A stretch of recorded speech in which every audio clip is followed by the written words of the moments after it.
L'étude d'aujourd'hui a pour titre « Nouvelle vision de Daniel ». C'est tiré de Daniel chapitre 8. Daniel 8, verset 1. La troisième année du règne du roi Belchatsar, moi, Daniel, j'eus une vision, outre celle que j'avais eue précédemment. Le prophète Daniel a eu une vision différente de celle qu'il avait eue 2 ans plus tôt, à savoir celle des 4 animaux contenus dans Daniel 7. Ayant traité les dernières fois de la vision des animaux, nous aborderons ce soir cette nouvelle vision. Daniel 8, verset 3. Je levai les yeux, je regardai, et voici, un bélier se tenait devant le fleuve, et il avait des cornes. Ces cornes étaient hautes, mais l'une était plus haute que l'autre, et elle s'éleva, la dernière. Que représente le bélier? Daniel 8, verset 20. Le bélier que tu as vu et qui avait des cornes, ce sont les rois des Mèdes et des Perses. Le bélier représente donc l'empire médo-persan. La plus haute corne symbolise Perse. La Perse est devenue le pouvoir dominant par la victoire de Cyrus sur Astiage de Médan en 553. Les Mèdes ne furent cependant pas traités en inférieurs ou comme peuple subjugué, mais comme collaborateurs. Daniel 8, verset 4. Je vis le bélier qui frappait de ses cornes à l'Occident, au septentrion et au midi. Cyrus a conquis la Lydie, à savoir l'Occident, en 547 avant Jésus-Christ. Cyrus a conquis Babylone, septentrion, le nord, en 539 avant Jésus-Christ. Cambyse a étendu ses conquêtes jusqu'au sud de l'Égypte, le sud, le midi, en 525 avant Jésus-Christ.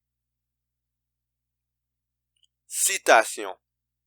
On ne connaît pas précisément les campagnes que mène Cyrus dans les années suivant sa victoire sur Astiage, mais c'est probablement vers 547 que Crésus, roi de Lydie, attaque l'empire perse, selon Hérodote. La contre-attaque de l'armée perse ne se fait pas attendre. Lorsque Cyrus arrive en Cappadoce, il propose à Crésus de devenir satrape de Lydie, autrement dit, d'accepter la domination perse, mais celui-ci refuse. Contre toute attente, Cyrus lance son offensive en plein hiver. Après de nombreuses batailles, il finit par forcer Crésus à se réfugier dans sa citadelle de Sardes. Au 14e jour du siège, la ville tombe. Le royaume néo-babylonien de Nabonide est le second grand rival de l'empire perse constitué par Cyrus. De fait, les hostilités avec Babylone ont certainement commencé au cours des années 540. À la fin de cette décennie, la guerre ouverte éclate. Bénéficiant du soutien d'Ukbaru, gouverneur babylonien du pays de Gutium, l'armée de Cyrus remporte une première victoire à Opis, puis à Sippar, et enfin assiège Babylone, où s'est retranchée l'armée du roi Nabonide. La ville est puissamment fortifiée et dispose de suffisamment de réserves pour soutenir un long siège. Les Perses détournent alors le cours de l'Euphrate pour permettre à une petite troupe sous la conduite d'Ukbaru de s'emparer des citadelles, alors que les Babyloniens célèbrent une grande fête religieuse. 4 jours plus tard, le 12 octobre 539, Cyrus fait son entrée dans la ville. Là encore, Nabonide est épargné. En 522 avant Jésus-Christ, à la mort de Cambyse II, au retour de la conquête de l'Égypte, un usurpateur, Gomata, élimine l'héritier légitime, mais Darius, issu d'une branche cadette, réussit à monter sur le trône grâce à une conjuration. Voici une image de l'empire médo-persan. On voit au sud, au midi, c'est l'Égypte. Au nord, le septentrion, c'est tout l'empire babylonien, mais on voit que ça s'étend à l'est, donc ça va encore plus loin. Et on a aussi la Lydie à l'ouest, qui a été conquise. Daniel 8, versets 5 et 6. Comme je regardais attentivement, voici, un bouc venait de l'Occident et parcourait toute la terre à sa surface sans la toucher. Ce bouc avait une grande corne entre les yeux. Il arriva jusqu'au bélier qui avait des cornes et que j'avais vu se tenant devant le fleuve, et il courut sur lui dans toute sa fureur. Que représente le bouc? Daniel 8, verset 21. Le bouc, c'est le roi de Javan. La grande corne entre ses yeux, c'est le premier roi. Le terme Javan vient de l'hébreu Yavan, qui signifie Grèce. Le bouc, c'est la Grèce, qui est située à l'ouest de la Perse.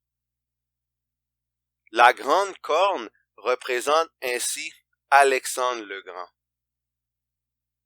Le fait que le bouc vole représente la vitesse des conquêtes d'Alexandre le Grand. Alexandre le Grand a pu prendre le contrôle de tout l'empire perse ainsi que la majeure partie de l'Asie en seulement 10 ans. Daniel 8, verset 7. Je le vis qui s'approchait du bélier et s'irritait contre lui. Il frappa le bélier et lui brisa les 2 cornes, sans que le bélier eût la force de lui résister. Il le jeta par terre et le foula, et il n'y eut personne pour délivrer le bélier. Le langage employé dans ce verset montre la plénitude de la soumission du royaume perse à Alexandre le Grand. Le pouvoir de l'empire était complètement brisé. La ville royale de Persépolis, qui se situait dans le royaume médo-persan, fut détruite par le feu. Citation. Durant l'hiver 338 et 337 avant Jésus-Christ, Philippe de Macédoine avait constitué la Ligue de Corinthe qui avait déclaré la guerre à la Perse. Alexandre fut le continuateur de l'œuvre de son père. En 334, Alexandre passe en Asie et, dès mai, remporte la bataille du Granique. Dans la foulée, Sardes est prise, puis Halicarnasse est assiégée et prise. À l'hiver, il est à Gordion où, selon la légende, il coupe le nœud gordien.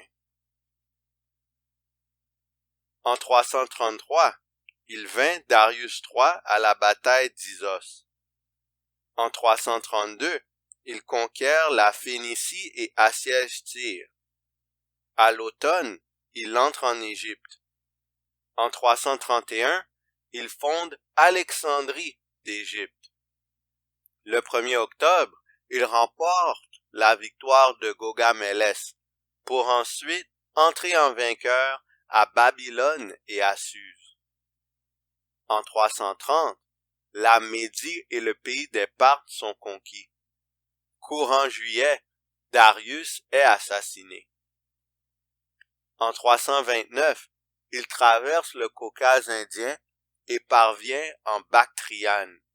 Puis, passant par le fleuve Amu Darya, poursuit en Sogdiane. En 328, il épouse Roxane. En 327, il poursuit son trajet vers l'Inde. Mais à l'automne, en 326, les troupes se révoltent lorsqu'il souhaite traverser le fleuve Didaspe. Il fait ériger 12 autels marquant le point extrême de sa progression à l'est. En 324, il est de retour à Suse et à Babylone au printemps. Alors voici le parcours d'Alexandre le Grand en images. On voit qu'il part de l'ouest, la Macédoine. Il va battre Darius dans la bataille d'Issos. Ensuite, il fait un détour en Afrique et ensuite continue son trajet vers l'est, passant par Babylone, par Suse. Et on va voir qu'il va vraiment dans l'Asie, dans l'extrémité est, et il va retourner à Suse et à Babylone. Alors voici une image de la vision de Daniel. On voit à gauche la Grèce, le royaume de Javan, étant le bouc qui est en train de parcourir la terre sans la toucher. En d'autres termes, il est en train de voler pour dénoter la vitesse. Et il y a le bélier à droite, l'empire médo-persan, qui a une corne plus longue que l'autre. Et cela symbolise le fait que Perse était plus puissant que les Mèdes. Daniel 8, verset 8. Le bouc devint très puissant, mais lorsqu'il fut puissant, sa grande corne se brisa. 4 grandes cornes s'élevèrent pour la remplacer, aux 4 vents des cieux. La grande corne qui se brisa, ça constitue la mort d'Alexandre le Grand à l'âge de 33 ans. Il est mort au sommet de son pouvoir par une fièvre qui s'est aggravée. Les 4 grandes cornes qui remplacèrent celle qui fut brisée sont les 4 généraux qui ont dominé la Grèce après la mort d'Alexandre le Grand, à savoir Ptolémée, Lysimaque, Séleucos et Cassandre. Citation. En 324 avant Jésus-Christ, Alexandre est terriblement attristé par la mort de son fidèle compagnon Héphaïston. Puis il se rend en 323 à Babylone. Il se lance dans un vaste programme de travaux. Il reçoit aussi des ambassadeurs de Carthage, d'Italie. Il réfléchissait, semble-t-il, à d'autres projets d'expédition. Mais il fut frappé par une forte fièvre qui l'emporta en une dizaine de jours. Le grand maître de la Grèce, de l'Égypte et de l'Asie s'éteint le 13 juin 323 avant Jésus-Christ à l'âge de 33 ans.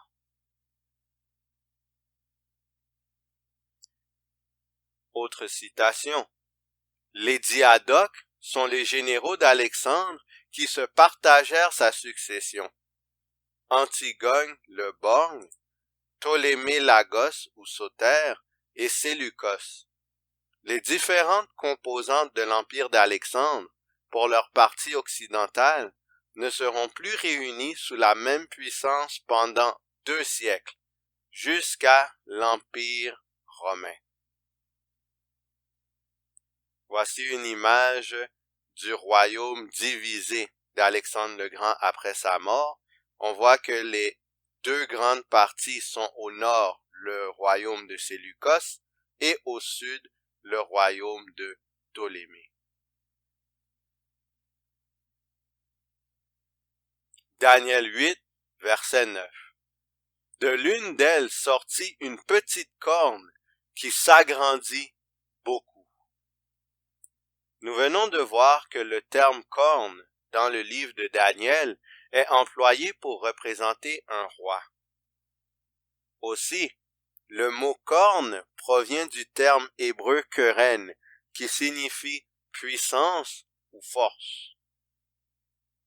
Or, ce royaume aurait eu une faible puissance au départ, mais aurait par la suite augmenté en force. Quelle puissance répond à cette description? La petite corne représente Rome, à la fois à la phase païenne, régnant au temps de Jésus, et à la phase papale, lorsque le pape dominait durant la période du Moyen Âge.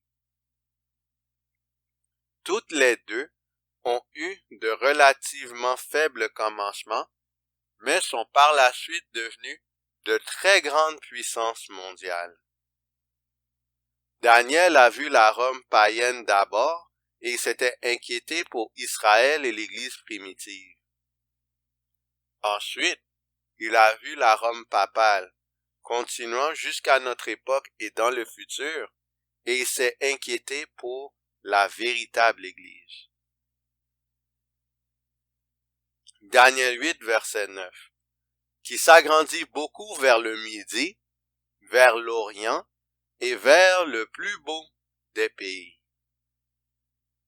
Vers le midi, ça signifie vers le sud, cela représente l'Égypte. En 30 avant Jésus-Christ, ce pays est devenu une province de Rome. Vers l'Orient signifie vers l'Est. L'empire de Séleucos est officiellement devenu la province romaine de Syrie en l'an 65 avant Jésus-Christ. Que représente le plus beau des pays? Ézéchiel 20, verset 15. Dans le désert, je levai ma main vers eux, pour ne pas les conduire dans le pays que je leur avais destiné, pays où coule le lait et le miel, le plus beau de tous les pays. Exode 13, verset 5.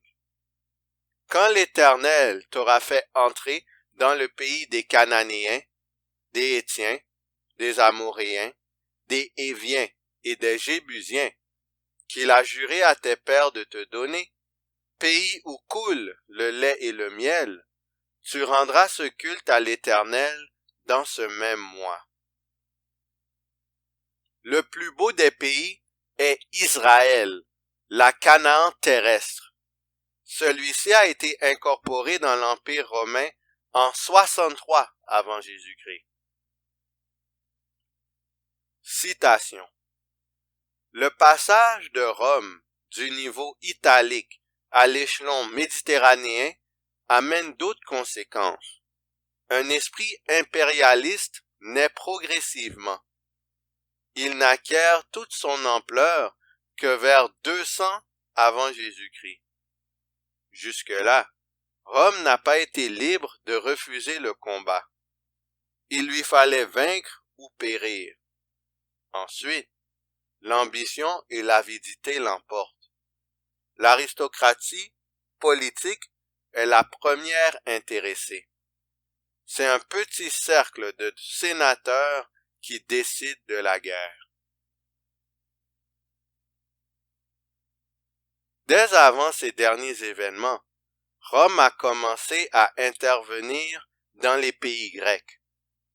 Dans l'impérialisme sénatorial, dans l'habitude prise des guerres victorieuses et du pillage, et dans l'engrenage d'une diplomatie tantôt susceptible, tantôt perfide. La Macédoine est battue à Cynoséphale en 195 avant Jésus-Christ et à Pydna en 168 avant Jésus-Christ. La monarchie séleucide à Magnésie du Sépile en 189 avant Jésus-Christ. Rome n'annexe pas toujours, mais crée des États vassaux. L'annexion suit quelques dizaines d'années plus tard. La Macédoine devient ainsi une province en 148 avant Jésus-Christ. La Grèce est occupée et Corinthe est rasée en 146 avant Jésus-Christ. L'année où Carthage subit le même sort. Le dernier roi de Pergame, Attalos III, lègue en 133 avant Jésus-Christ son royaume à Rome, qu'il annexe après y avoir réprimé des troubles sociaux. Au 1er siècle avant Jésus-Christ, les progrès de Rome se poursuivent après les succès très éphémères du turbulent roi du Pont. Rome doit reconquérir la Grèce et l'Asie, puis occupe la Syrie et la Judée grâce à Sylla et à Pompée. Voici une carte de l'Empire romain au temps de Jésus. On voit que c'est essentiellement tout le tour de la mer Méditerranée.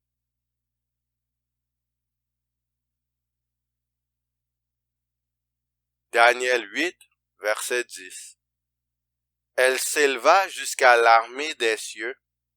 Elle fit tomber à terre une partie de cette armée et des étoiles, et elle les foula. Rome persécutait le peuple de Dieu farouchement et les foula durant des siècles. Dans les jours de tyrans comme Néron, Décius et Dioclétien, des empereurs romains dans les temps païens, et ensuite, durant la période papale, Rome n'a jamais hésité de traiter durement ceux qu'elle choisissait de condamner. Daniel 8, verset 11. Elle s'éleva jusqu'au chef de l'armée. Qui est le chef de l'armée? Josué 5, versets 14 et 15. Il répondit, non, mais je suis le chef de l'armée de l'Éternel. J'arrive maintenant. Josué tomba le visage contre terre, se prosterna et lui dit, qu'est-ce que mon Seigneur dit à son serviteur? Et le chef de l'armée de l'Éternel dit à Josué, ôte tes souliers de tes pieds, car le lieu sur lequel tu te tiens est saint. Et Josué fit ainsi. Exode 3, versets 4 à 6. L'Éternel vit qu'il se détournait pour voir, et Dieu l'appela du milieu du buisson, et dit, Moïse, Moïse. Et il répondit, me voici. Dieu dit, n'approche pas d'ici, ôte tes souliers de tes pieds, car le lieu sur lequel tu te tiens est une terre sainte. Et il ajouta, je suis le Dieu de ton père, le Dieu d'Abraham, le Dieu d'Isaac et le Dieu de Jacob. Moïse se cacha le visage, car il craignait de regarder Dieu.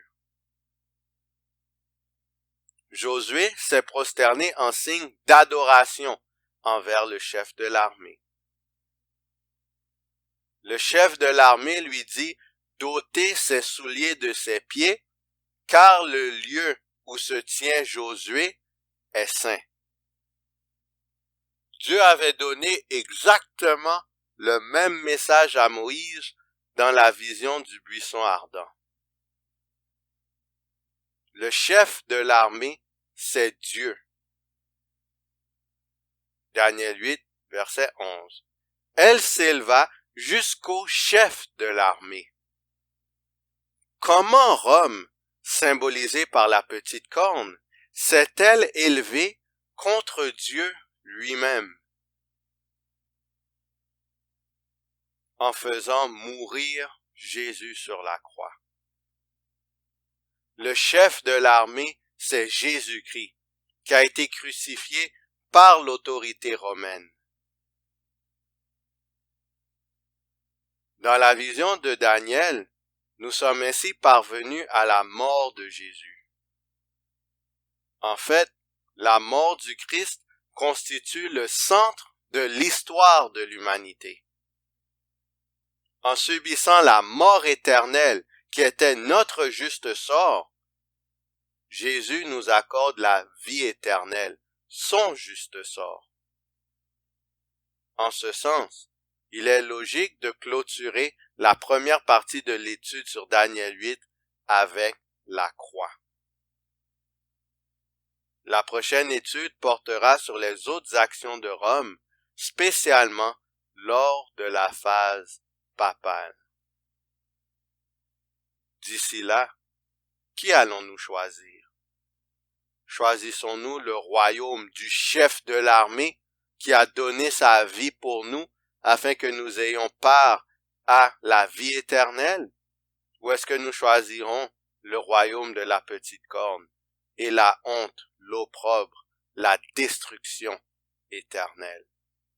Choisissons l'agneau qui a déjà pardonné nos péchés si nous les confessons et si nous nous en repentons et si nous les délaissons de façon définitive. Le salut est à nos portes. Acceptons-le. Que le Seigneur vous garde.